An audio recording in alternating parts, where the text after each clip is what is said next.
사람이라는 게 여러분 그 학교 다닐 때 관성의 법칙이라는 거 기억이 나세요 혹시? 운동 제1법칙, 운동 2법칙은 가속도의 법칙, 3법칙은 작용 반작용의 법칙. 그거 뭐 하여튼 우리 물리 시간에 물상 시간 때 중학교 때 얼마나 그렇게 외웠는지. 근데 그 관성의 법칙이 정말 한 두 주 제가 메시지를 안 하니까 벌써 감성이 좀 떨어지는 거예요 이게. 그래서 오늘 너무너무 긴장을 해가지고 주기도문 또 빠졌잖아요. 그래서 제가 이렇게 늘 부족하고 연약합니다 사실. 여러분 좀 기도해 주시고. 세상의 모든 진리, 여러분 세상에 진리가 있다고 생각하세요? 어떠세요? 세상에는 정말 진리가 있다 이렇게 생각을 하고 계세요? 아니면은 그게 뭐 그런 게 있어 그냥 어쩌다 보니까 되는 거고 생긴 대로 살면 되고 또 주어진 대로 그냥 넘어가면 되고 그러는 거지. 여러분 어떠신지 모르겠습니다. 그런데 저는 그렇지 않다고 생각합니다. 세상에는 반드시 절대적인 진리가 있다 그렇게 저는 생각합니다. 그리고 그것을 더 뛰어넘어서 저는 오히려 또 어떻게 생각하면 이 세상의 모든 진리는 하나님의 진리다 저는 그렇게 보거든요. 자연적으로 있어진 것이 아니라니까요. 그리고 그냥 어떻게 생겼는데 사람들이 그것을 잘 관찰하고 파악하고 논리를 만들어서 그것이 진리다 이렇게 이름 붙인 게 아니라니까요. 그게 아니라 하나님께서 이 땅에 그런 진리를 하나님의 귀한 목적을 가지고 부여하셨다는 사실을 이 시간 정말 마음으로 고백하면 아멘. 이 세상의 모든 진리는 분명히 있는데 그 진리는 하나님의 진리다. 이 고백이 우리에게 얼마나 현대를 살아가는데 정말 힘이 되는지 모릅니다. 사람의 마음이라는 게 그냥 그렇잖아요. 쉽게 변할 수 있고 감정이라는 게 움직이기가 요동을 많이 하지 않습니까? 그러나 그래도 언제든지 우리가 돌아갈 곳 하나님의 진리 되신 말씀 이 성경 말씀으로 돌아가면 다시 그 흔들림이 새로워지고 또 새로워지고 그래서 그 전에 흔들렸던 그 마음이 오히려 이제는 차고 흔들어 많이 이렇게 담아지는 것처럼 오히려 그것이 하나님 앞에서 어떤 훈련의 과정이 되고 성장하는 그런 밑거름이 되더라라는 것입니다. 우리 하루하루 살아가면서 여러 가지 의심도 많고 또 혼돈도 있고 또 워낙 매스컴이나 여러 가지 정보 매체를 통해서 들어오는 게 그 가짜 정보 그 다음에 잘못된 정보의 홍수지 않습니까? 그 속에서도 그럼에도 불구하고 우리 가라앉은 심령에 정말 촉촉한 그런 어떤 해가를 주시는 하나님의 말씀 그 말씀이 오늘 우리에게 충만하시기를 주의 이름으로 축복합니다. 아까 제가 그 모든 진리가 하나님의 진리고 그 하나님의 진리는 뭔가 의미가 있다. 그 의미가 있다는 말은 두 가지로 좀 정리를 할 수 있습니다. 첫째는 이유가 있다는 이야기입니다. 하나님이 이 세상에 진리를 설정해 놓으신 이유가 있다는 이야기고 그리고 그 진리는 정체되지 않고 머물러 있지 않고 어딘가를 향해서 지금 나아가고 있다. 방향성이 있다는 거죠. 그래서 하나님의 진리가 그냥 길바닥에 죽어서 그냥 아무 요동도 하지 않고 그냥 밝히는 게 아니라는 말이죠. 다시 말해 하나님은 어떠신 분이에요? 살아계신 분이시지 않습니까? 역동하는 역동성이 있습니다. 생명력이 있고요. 그리고 충만한 그 차고오르는 무언가가 있습니다. 열정이 있고. 그래서 그 하나님의 진리를 우리가 하나하나 접할 때마다 그런 하나님의 성품이 그런 하나님의 계획이 그런 하나님의 섭리가 우리한테 그대로 임해지는 그런 성도가 되었으면 참 좋겠습니다. 창조했을 때 그렇다면 하나님께서는 창조의 목적이 있었다. 우리는 이렇게 말할 수 있습니다. 우리를 구원하셨다. 만약에 그런다면 우리를 구원하신 뭔가 목적이 있을 것이다. 이런 거예요. 그냥 우리에게 주어지고 우리에게 일어난 일들이 그냥 주어지고 그냥 일어난 일이 아니라는 그 사실. 그래서 오늘 내가 아침에 눈 뜨고 일어나서부터 지금 이 자리 이 순간까지도 한 번씩 이렇게 돌이켜보면 내가 했던 말, 내가 행한 행동, 내가 마음먹은 그 마음이 그냥이 아니고 뭔가를 향해서 지금 가고 있다는 사실. 그것이 하나님 앞에 부여잡힌 그런 마음이고 부여잡힌 방향이고 하나님의 손에 있는 그런 뭔가 표현이면 참 좋겠습니다. 오늘 부활하신 예수님을 제가 다시 한번 말씀드리고 싶습니다. 여기 He is risen 있는데 이게 예수님의 그 부활을 알리는 선포지요. 그렇습니다. 근데 그 부활하신 주님은 그냥 부활하셔서 나 부활했다 그리고 가만히 서 계시는 분이 아니시라는 거예요. 다니셨어요. 찾아다니셨어요. 누구에게 찾아다니셨을까요? 그가 죽기 전에 약속했던 그의 제자들, 그 하나님의 사람들을 버려두지 않으시고 부활하신 주님은 그들을 향해서 찾아다니고 계시다는 이 사실. 여기까지만 우리가 분명히 받아들여도 그렇다면 그 부활하신 주님이 그 당시 승천하기 전에 제자들을 찾아다녔다면 조금 더 확장 해석해서 오늘 하나님께서도 역시 우리를 여전히 찾고 계시다는 그 사실. 그래서 요한복음에 보면 예수님께서는 이 땅에서 예배하는 자들을 찾고 계신다. 그런 말씀이 있습니다. 4장에 수가성 여인을 만났던 예수님이 하신 말씀이죠. 그렇습니다. 정말 신령과 진정으로 예배드리는 자, 그런 자를 우리 주님은 찾고 계신다. 오늘 본문의 말씀도 예수님께서 그 제자들에게 찾아간 그 사건부터 시작이 되고 있습니다. 그게 어느 때라고요? 그날 여기 보면 그날 곧 안식 후 첫날 저녁 이렇게 나오고 있죠. 그날 곧 안식 후 첫날 저녁. 그런데 여기서 우리가 제자들의 모습을 보면 기가 막힌 현실을 우리가 발견을 안 할 수 없습니다. 그 제자들이 사실은 아직 부활하신 주님을 만나지 못했으니까 예수님은 그냥 죽어서 돌아가셨고 무덤에 있는 줄로 그렇게 여기고 각자 나름대로 눈치해서 어떻게 엮어서 모였는데 보니까 누구 집 그냥 모여있는 거예요. 근데 막상 모여서 서로 얼굴을 쳐다보면서 느꼈던 그 감정이 오늘 본문에 보니까 뭐냐면 두려움입니다. 두려움. 왜 두려웠겠습니까? 오늘 본문에는 유대인을 두려워했다. 유대인이 예수님도 잡아 죽였는데 우리에게도 직접 이제 위해를 가할 것이고 우리를 잡아 죽일 것이다. 그런 두려움이 물론 있었겠죠. 당연히.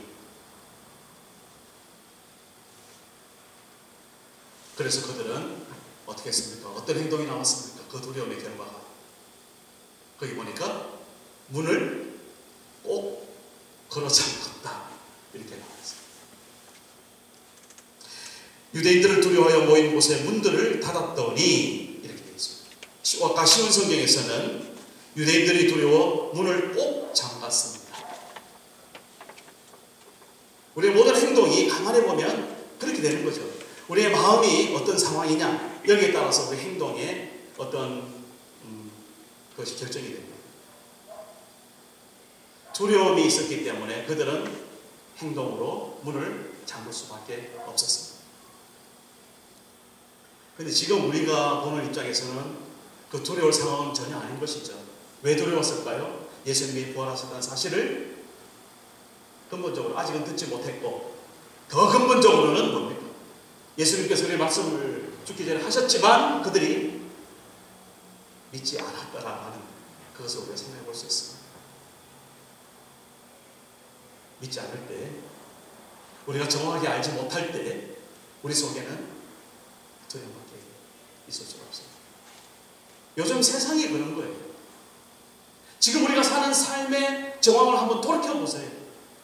여러분 어디에 근거되고 무엇에 근거해서 그렇게 살아가고 있습니까?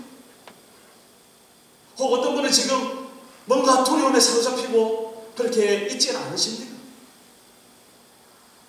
그 두려움이 어디서 나온 겁니까?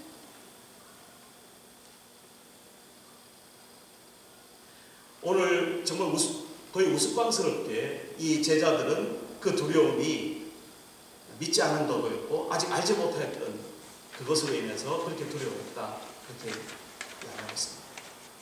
단순한 사실이지만 오늘 우리에게도 똑같이 그렇게 적용된다는 사실을 여러분 잘 알고 계시죠? 우리 하나님께서 정말 이 성경 말씀을 보면 얼마나 두려워하지 말아라, 담대하라, 마음을 강하게 해라, 너는 바로 내 것이다, 내가 너를 지명하여 불렀다. 그래도 우리 속에는 뭔가 두려움이 지금 있는 거예요. 왜 그럴까요? 그 말씀을 안 믿는 거죠. 좀 쉽게 말하면 믿어지지 않는 거죠. 여러분에게 책임을 돌리지 않겠습니다. 안 믿어지는 거예요. 안 믿어질 수 있는 거죠. 근데 어떤 분은 진짜 본인이 안 믿는 분도 계세요. 그러니까 뭐 교회를 못 오는 거죠. 그건 어쩔 수 없는 거예요. 그러나 여기 이 자리에 앉아 있음에도 불구하고 그것이 아직 믿어지지 않는다, 혹 이런 마음이 드는 분이 있다면 이제 이거는 마음 바꿔야 된다. 믿어줘야 된다. 믿어줘야 된다. 제자들이 기뻐했다라고 해서 언제 기뻐했습니까? 지금 예수님이 그렇게 문을 꼭 잠가두고 있었는데 부활하신 주님이 거기에 들어오셨어요. 어떻게 들어오셨을까요? 육신의 몸을 입고 그냥 들어오셨어요. 저도 잘 모르겠어요. 어떻게 들어오셨는지. 분명한 것은 그가 부활하신 이 육신의 몸을 그대로 가지고 들어오셨어요. 그러니까 말하자면 시공을 초월한 부활의 몸. 제자들이 깜짝 놀랐겠죠. 또 누군가 해서 궁금했을 거예요. 예수님께서 그것을 하시고 딱 상처를 보여주시는 겁니다. 옆구리를 들어서 무엇을 보여줬어요? 창자국 보여주고 손발에 못자국 보여주신 거죠. 그랬더니 이 제자들이 어떻게 했다고요? 두려워했다가 지금 뭘로 바뀌었어요? 기뻐하더라. 기뻐하더라. 여러분도 이 시간에 우리 주님께서 옆에 앉아 계신다면 마음에 기뻐할 수 있습니까? 물론 있겠죠. 그런데요, 그럴 것 같은데 그렇지 않을 경우도 있는 겁니다. 죽은 사람이 살아 일어나도 그것을 보고도 안 믿는 사람이 있을 것이다 라고 성경은 분명히 이야기하고 있습니다. 실제로 그렇고요. 믿어져야 된다는 것이죠. 자, 그러면 어떻게 우리가 믿어질 수 있을까? 이게 오늘 말이죠. 먼저 주님께서는 그 제자들에게 뭔가 말씀을 하고 계세요. 두 번 반복해서 하시는 말씀이 있었습니다. 어떤 말씀입니까? 평안이 있었죠. 너희가 편할지. 평안에 대해서 두 번이나 말씀하셨어요. 평강에 대해서. 자, 여기서 우선 먼저 우리 하나 분명히 짚어갈 것은 우리 마음에 평강이 임할 때에 두려움이 사라진다는 사실. 우리 주님께서 내 안에 함께 하심이 경험이 되어질 때에 우리 가운데 평안이 임한다는 사실. 다시 말해서 오늘 우리는 세상의 어떤 것을 근거해서 평안을 구하는 것이 아니라 우리 주님을 경험하고 주님을 체험하고 주님의 음성을 들었을 때 그때 우리 속에서 주의 평강이 임한다는 이 사실을 먼저 우리 분명히. 그래서 두려울 때는 어디로 가야 되겠습니까? 주님 앞으로 가야 되죠. 그런 거죠. 근데 제가 아까부터 계속 두려운 이야기를 하면서 다들 이렇게 표정을 지금 살피고 있는데 아무도 두렵게 그렇게 사시는 분은 없는 것 같아요. 내 혼자 지금 당신 두렵지? 이렇게 말하는 거죠.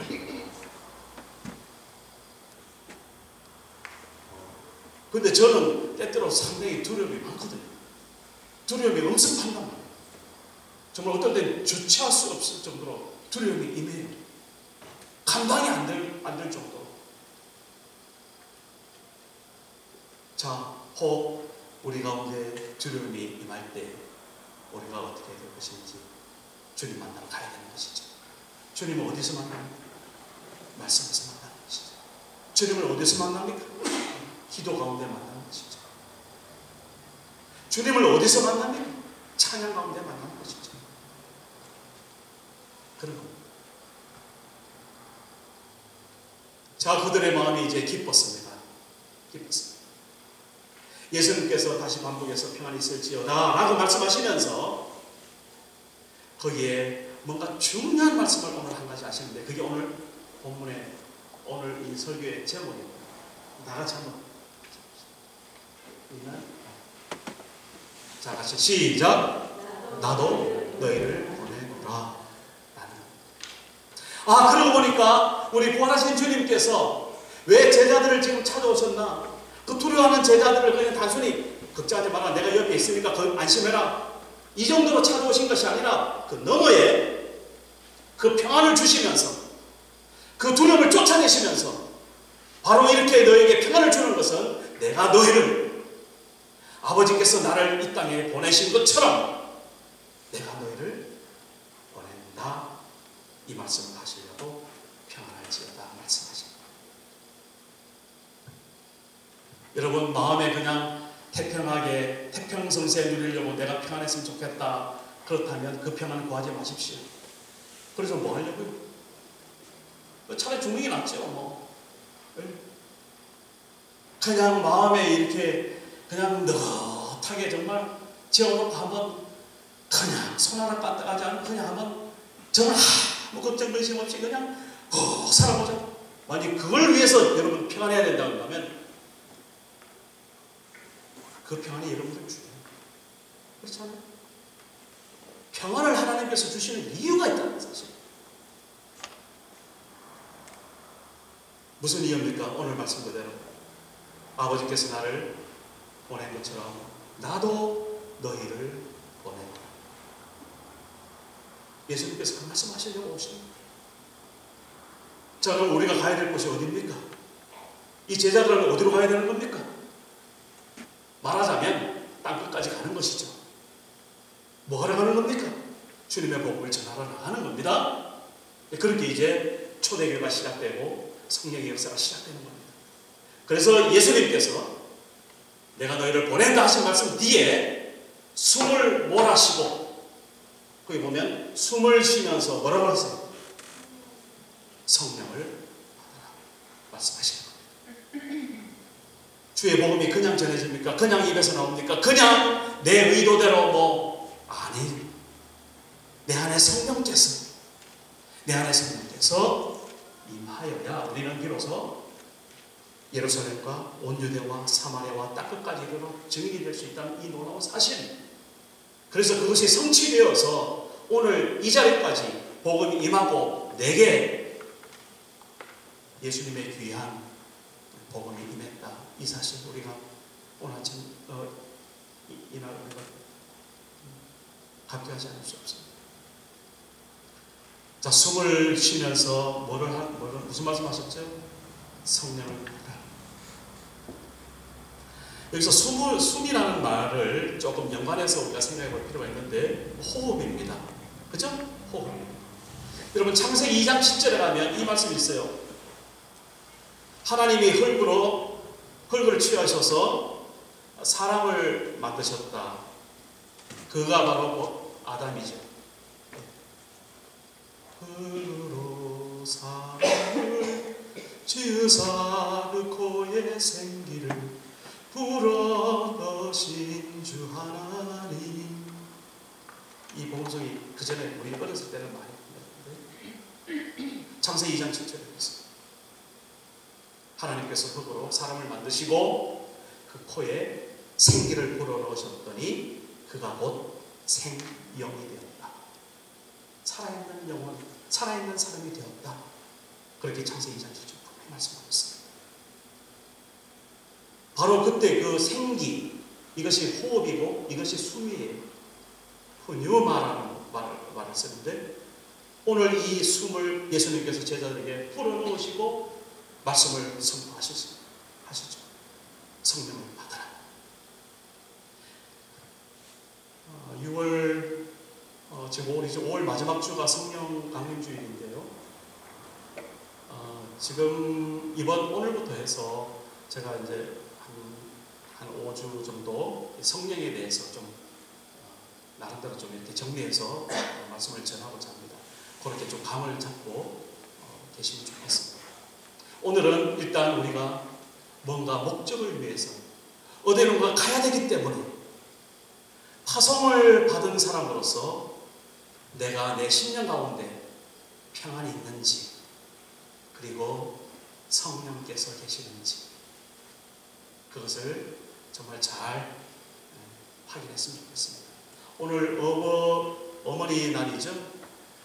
저는 사실 어머니 날에 무슨 선물을 우리 자매님들에게 해야 될까, 사실 이런 기도가 좀 됐어요. 그래서 뭐 이렇게 생각도 났는데, 이 설교 준비하면서 그런 생각이 딱 들었습니다. 세 가지 내가 줄 선물이 있다. 메시지 속에서 평안을 드려야 되겠다. 평안하시기를 주의 이름으로 축복합니다. 우리 어머님, 그리고 성령을, 우리 주님께서 주신 성령을 말씀을 드려야 되겠다. 성령 받으시기를 주의 이름으로 축복합니다. 성령을 받으세요. 그리고 마지막 하나는 용서라는, 예수님께서 이 숨을 내쉬면서 성령 받아라, 그리고 바로 이어서 하는 말씀이 무슨 말씀인가 하면, 너희가 이제는 죄를 용서할 줄 알아야 된다. 네가 용서하지 않으면 그 죄가 그대로 있고, 네가 만일 죄를 용서하면 그 죄가 분명히 용서된다. 이렇게 말씀하셨어요. 다시 말해서 죄를 용서할 수 있는, 죄를 사해 줄 수 있는 그 권세, 그 권리, 그거를 우리 주님께서 제자들에게 평안을 받아라, 성령 받아라, 그리고 그 권세를 딱 주신 거예요. 오늘 세 가지 분명히 받으셔야 돼요. 그래서 이것 선물 가지고 내년 이맘때까지 1년만 사세요. 1년만. 정말 1년만 살면요, 내년 이맘때 오면 내가 또 그 이야기를 하면 되니까. 그렇게. 자, 용서라는 것이 이렇게 여러분 어마어마한 것이 된다는 사실, 여러분 제가 말씀 안 드려도 다 알고 계시죠?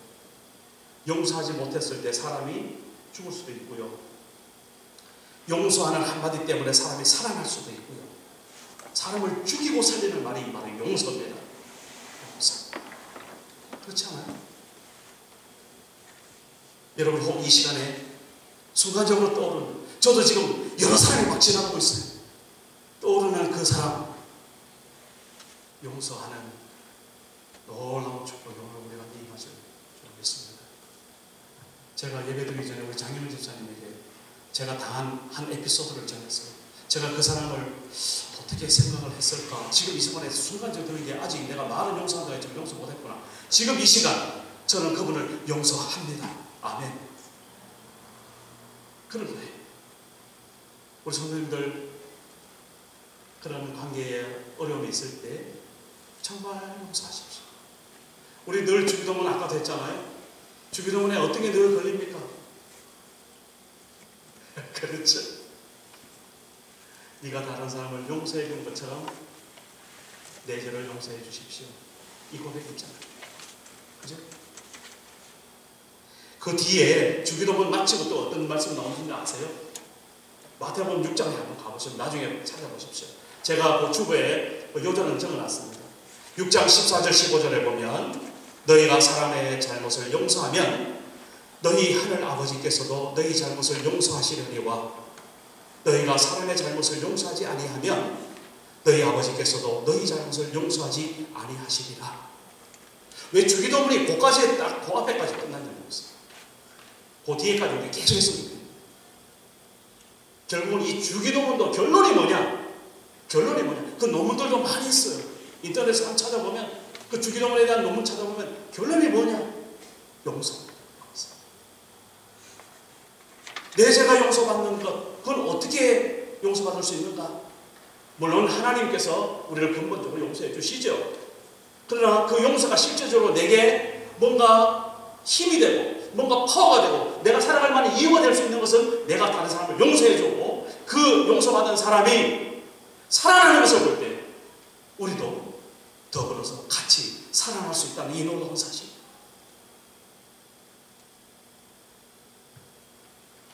이제부터는 미워하는 사람이 있으면 안 되겠습니다. 앞으로 또 미워할 사람이 생길지도 모르겠습니다. 그러나 우리는 괜찮아요. 생기면 생기는 대로 용서하면 되니까 우리 그렇게 삽시다.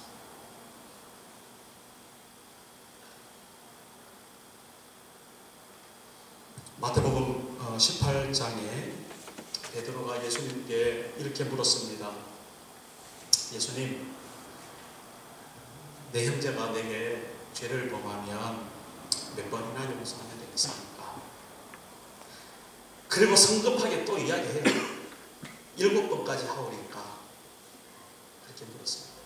대단한 사람이죠. 우리 안집사님 7번 용서해 보신 적 있어요? 네? 저는 없습니다. 우리 애들 뭐 잡아도 한 번 그냥 봐주고 두 번째는 갇혀버려요. 근데 이제 7번을 해야겠어. 이 베드로만큼 하는 거예요. 7번. 근데 예수님은 뭐라고 대답하실까면, 베드로야, 그 7번, 그거를 70번이라고 해요. 77, 49, 490번을 이야기하죠. 이거는 숫자를 말하는 거 아니잖아요.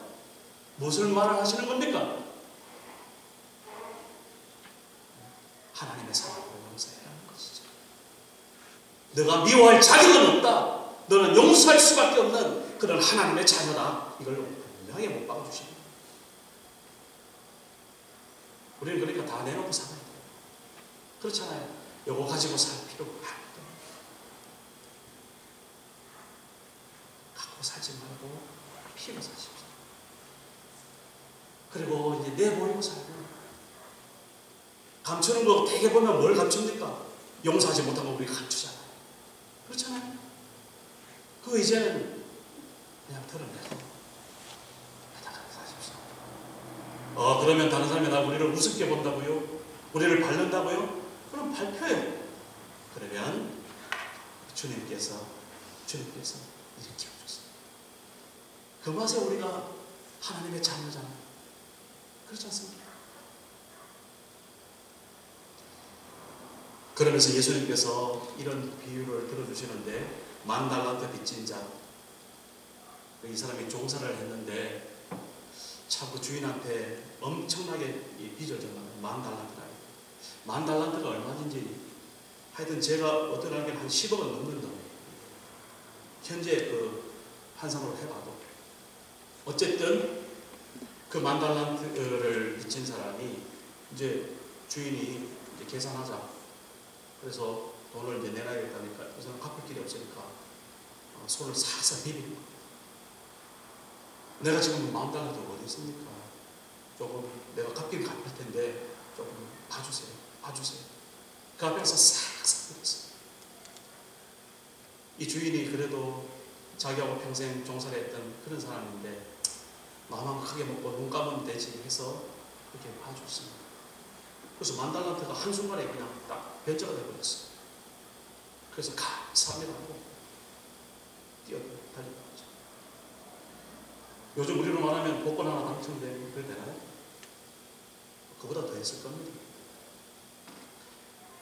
그런데 문제는 그 다음에 이제 일어나는 겁니다. 이 종도 살다 보니까 자기가 또 이렇게 빌려준 사람이 있대요. 그 빌려준 사람, 자기는 한 10,000달란트 빚졌는데 자기는 빌려준 게 가만히 장부를 보니까 자기는 100데나리온 100데나리온을 빌려줬어요. 이 100데나리온은 우리나라 지금 현재 시세로 한 1,000,000원 건데요. 1,000,000원. 하루 노동자 품삯을 한 10만원 잡고, 한 데나리온이 한 노동자의 품삯이니까 그 10만 원 곱하기 100 하면 뭐 1000만 원 정도. 계산 맞나요? 그 정도 돼요. 아니 이 10억을 탕감받은 사람이 바로 기도 안 돌아보고 그 앞에서 자기가 빌려준 1000만 원 정도 빌려준 그 사람을 멱살을 탁 차. 내 돈 내놔. 그 사람은 그 사람대로 형편이 어려워서 살살 비는 거죠. 아 근데 어림없는 거예요. 어림없는. 그건 내 돈이다 이거지. 자기가 용서받으면 생각나. 내 돈이다 이거지. 아무도 안 보는 줄 알고 그렇게 했겠지만 하나님은 보고 계셨고 그 주인은, 그 종의 주인은 보고 있었습니다. 다시 그 종을 불러들여서 그 이야기를 하는 거예요.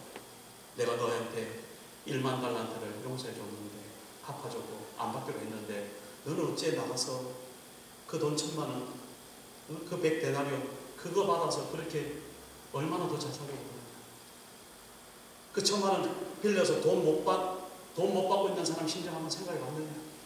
그 사람은 편해서 안 갚아주냐. 뭐 이렇게 말했겠죠. 그리고 다시 돈 내놔. 다시 내놔. 그걸 결국 못 갖고 오더랍니다. 용서가 바로 그렇다는 겁니다. 용서가. 생각해 보세요. 우리가 어떤 사람입니까?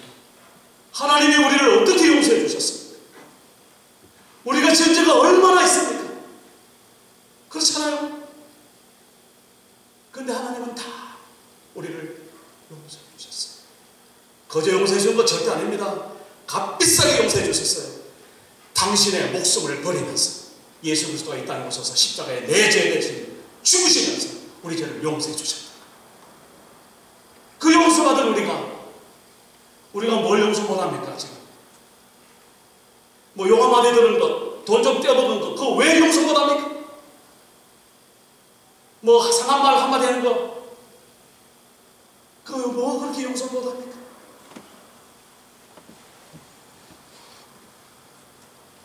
예수님께서는 그 제자들에게 너희들이 평안하냐 두려워하지 마라 말씀하셨고, 그리고 숨을 내쉬며 성령 받아라 말씀하셨고, 그리고 내가 너희를 보내는데 너희들 나가서 용서하며 살아라 이렇게 말씀하셨습니다. 오늘 그 주님이 우리의 주님 되십니다. 그 주님이 나의 주님 되십니다. 그 주님이 이번 한 주간 나와 함께 살아가십니다. 이번 한 주간 이 아버지 포트 땅, 칠리아 땅, 저기 미션 땅, 호프 땅, 랜리 땅, 이 밴쿠버 일대가 용서로 뒤집어지는 그런 역사가 있으시길 주님으로 축복합니다. 하나님 감사합니다. 우리를 사랑하여 주셔서 용서해 주신 그 놀라운 주의 사랑을 이 시간 다시 한번 기도합니다. 아버지 하나님, 우리가 이 세상 살아가는 동안 정말 주님의 귀한 평강을 맛보게 하여 주시고 주의 성령으로 충만하여서 아버지 저 세상에 나가 용서 없는 세상에 용서의 불빛으로 살아가는 죄들 되게 하여 주사 우리의 모든 삶이 하나님께 영광되게 하여 주시옵소서. 우리 구주 예수 그리스도 이름으로 기도드리옵나이다. 아멘. 다 같이 일어나셔서